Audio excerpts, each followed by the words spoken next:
हर तरह की पकौड़ी बना लेने के बाद आज मैं ऐसी पकौड़ी की रेसिपी लेकर आई हूँ जिसे खाकर आप उंगलियाँ चाटने पर मजबूर हो जाएंगे।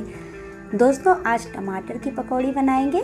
मुझे पूरा विश्वास है कि मेरे तरीके से अगर आपने पकौड़ी बनाई तो यह आपको बहुत ही पसंद आएंगी। नमस्कार दोस्तों, मैं हूँ सोनी और आप देख रहे हैं आपका अपना YouTube चैनल स्वाद रहेगा याद।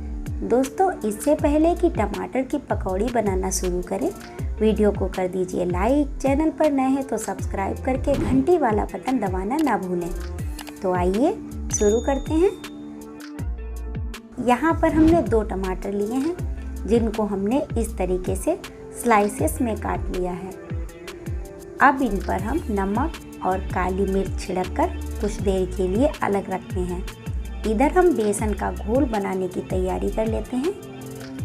एक बाउल में 1 कप लिया है बेसन, 2 चम्मच कॉर्नफ्लोर, आधा चम्मच हल्दी पाउडर, आधा चम्मच कश्मीरी लाल मिर्च पाउडर, आधा चम्मच गरम मसाला, 2 चुटकी हींग, नमक स्वादानुसार और इसके बाद हमने इसमें आधा चम्मच अमचूर पाउडर डाला है।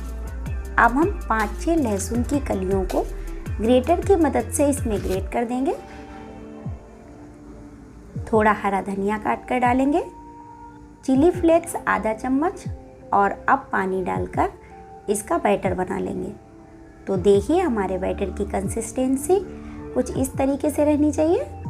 अब गैस चूल्हे पर कढ़ाई रखेंगे और इसमें हम कुछ इस तरीके से टमाटर को बैटर में डुबोकर तेल में तलने के लिए डालते जाएंगे। तेल में डालने के तुरंत बाद इसे बिल्कुल ना चलाएं, थोड़ा सा तल जाए तभी इसको पलटें, नहीं तो यह टूट सकते हैं। पलट कर सेंक लेंगे। तो देखिए हमारी टमाटर की लाजवाब पकौड़ियाँ बनकर तैयार हो गई हैं। इनकी महक से मेरे मुंह में पानी आ रहा है। तो दोस्तों, आज की रेसिपी कैसी लगी हमें कमेंट करके बताएं। वीडियो को लाइक करें, शेयर करें, चैनल पर नए हैं तो सब्सक्राइब करके घंटी वाला बटन दबाना ना भूलें। इसी के साथ लेती हूँ आपसे विदा, फिर मिलती हूँ किसी जायकेदार और धमाकेदार रेसिपी के साथ। तब तक के लिए बाय बाय दोस्तों।